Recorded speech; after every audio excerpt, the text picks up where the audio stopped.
The Galactic Council chambers buzzed with the usual diplomatic nonsense, the kind where everyone pretends they care about trade routes while secretly plotting how to steal their neighbors' resources.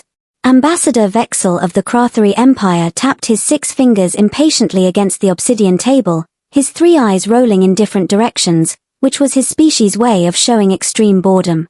Order, please. Chancellor Morpheus slammed his gavel, which honestly looked more like a decorative rock than anything official. We have urgent matters to discuss. Urgent.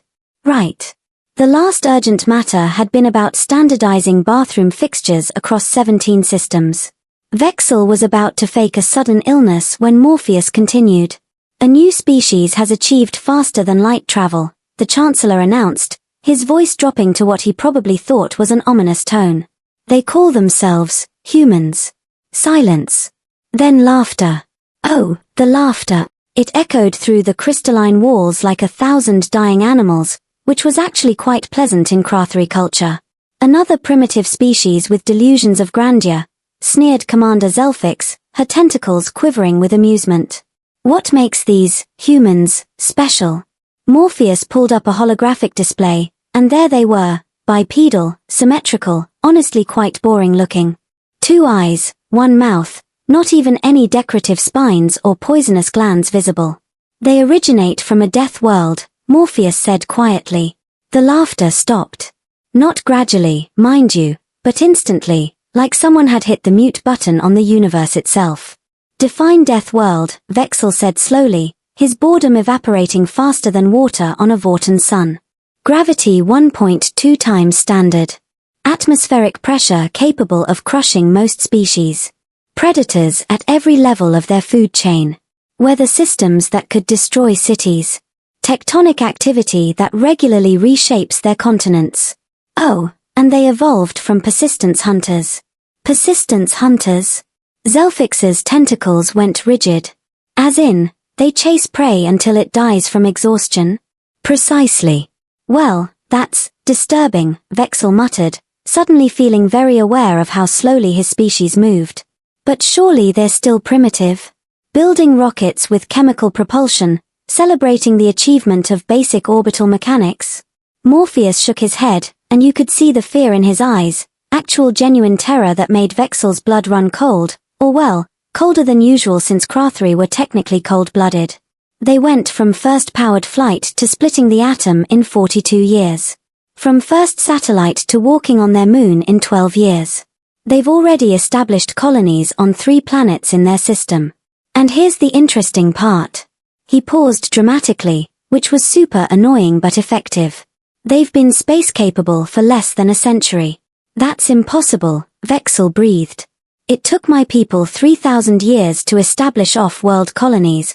It gets better. Morpheus pulled up another display, showing a massive structure. They've built a space station that houses 1,500 individuals. They did it while their planet was still divided into competing nations actively threatening each other with nuclear weapons. They built orbital infrastructure during wartime. Zelfix sounded like she might faint, which for an aquatic species meant releasing a lot of disturbing bubbles. What kind of insane species does that? The kind that named their planet Dirt, Morpheus said flatly. That hung in the air for a moment, everyone processing the sheer audacity of naming your homeworld after soil, after ground, after the stuff you literally walk on every day. They have to be stupid, Vexil said desperately. No intelligent species could be that aggressive and survive. Their most popular entertainment involves simulated combat, complex strategy games, and stories about overcoming impossible odds. They invented computers and immediately taught them to play games against themselves. For fun. They sent a probe outside their solar system with instructions on how to find their planet, just in case someone wanted to visit. That's suicidal. Or confident, Morpheus said quietly. Perhaps terrifyingly confident. The chamber descended into chaos, everyone talking over each other, voices rising in panic and disbelief. Vexil stood up, commanding attention through sheer presence. We need to establish a perimeter. No contact protocols. Mark their space as restricted. We cannot allow them to spread until we understand what we're dealing with. Agreed, Zelfix said, her usual arrogance replaced by something resembling wisdom. "We tell every species, stay away from human space. No exploration, no contact, no trade. We watch them from a distance and hope they destroy themselves before they discover us." The vote was unanimous. Human space became the galaxy's newest quarantine zone. Nobody knew it yet, but they'd just made the worst decision in galactic history. 15 cycles passed, which should tell you something about how seriously the galaxy took that whole stay away from humans policy. 15 whole cycles of peace, prosperity, and collective delusion that maybe, just maybe, those terrifying bipedal persistence hunters would stay on their side of space. Spoiler alert, they didn't. Vexil was enjoying a nice relaxing day at his estate on Kratos Prime when his communicator started screaming. Not beeping, not chiming, actually screaming in the emergency frequency reserved for existential threats. "What now?" he groaned, slapping the device. "Did someone finally declare war over the bathroom fixture thing? Sir, you need to see this." His assistant Krell sounded like he'd swallowed a live fish, which for Krell's species was actually a delicacy, but still. "It's the humans." Vexil's 3 eyes snapped open simultaneously. "What about them?" "They're here. At the border. They just showed up." 10 minutes later, Vexil was in the council chambers again, staring at a holographic display that made his blood freeze solid. 3 human vessels hung at the edge of restricted space, and they were big. Not battle cruiser big, but merchant vessel big, which was somehow worse. "They're hailing us," Morpheus said, looking like he'd aged 100 years. "They've been repeating the same message for 6 hours. What does it say? Hello, we come in peace. We'd like to talk about trade and cultural exchange."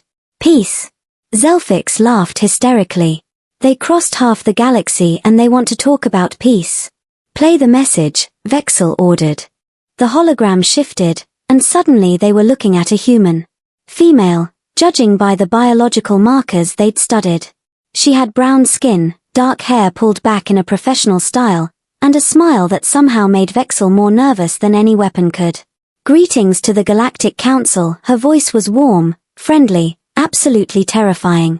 "My name is Captain Amora Okonkwo of the UESS Pathfinder. We've been monitoring your public broadcasts for the past decade and finally developed translation protocols.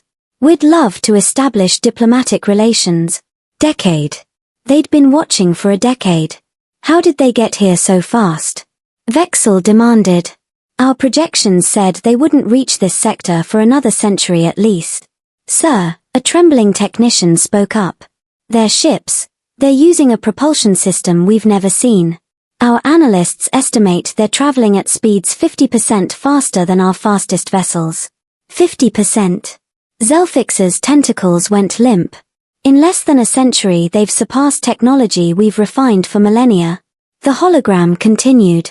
"We understand there might be some hesitation about first contact. We've noticed the restricted zone around our space. No hard feelings. We're patient. We brought gifts though. Cultural artifacts, scientific data, and something called coffee that our diplomats swear by. They're bribing us with stimulants." Vexil muttered. "We also noticed," Captain Okonkwo continued, her smile never wavering, "that the Vortan Collective has been raiding mining colonies in Sector 7. We have extensive military experience dealing with pirates. Happy to help with that situation if you'd like. Free of charge, of course. Consider it a goodwill gesture." The chamber erupted. The Vortan situation was classified. Top secret. How did they know? "Turn it off," Morpheus ordered, his voice shaking.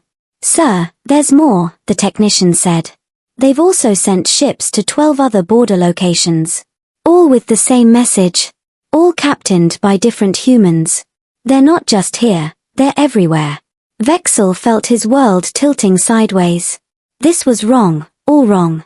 First contact was supposed to be controlled, gradual, safe. Not this calculated show of force disguised as friendliness. "What do we do?" Zelfix asked quietly. Before anyone could answer, alarms blared. Red lights flooded the chamber, and the security chief burst in, gasping for air. The Vortan Collective just attacked one of the human ship. Everyone froze. And Vexil whispered. The human ship disabled 7 Vortan raiders in 90 seconds. Didn't destroy them, disabled them. Precision strikes on propulsion and weapons only.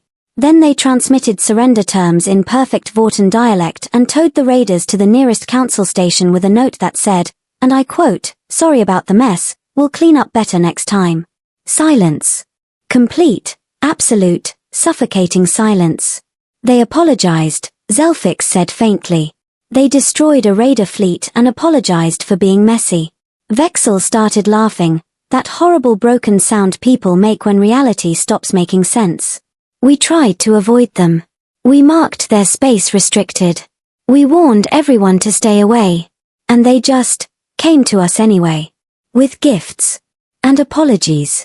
And military capabilities that make our entire defense fleet look like children's toys. Morpheus looked at the frozen image of Captain Okonkwo's smile. What do? We do, Vexil said slowly, exactly what they want. We talk. We trade. We smile and nod and pray to whatever gods might listen that we never, ever make them angry. Motion to begin diplomatic relations with humanity, Zelfix said formally. Seconded, Vexil added. All in favor. Every hand, tentacle, and appendage in the chamber rose. The vote was unanimous. Humanity had arrived, and the galaxy would never be the same. Not because they'd conquered anyone, that would have been simpler. No, they'd done something far more terrifying. They'd been nice about it. And that, as the Council would learn over the coming years, was the most human thing possible, turning the entire galaxy upside down while apologizing for the inconvenience and offering you coffee. Absolutely horrifying.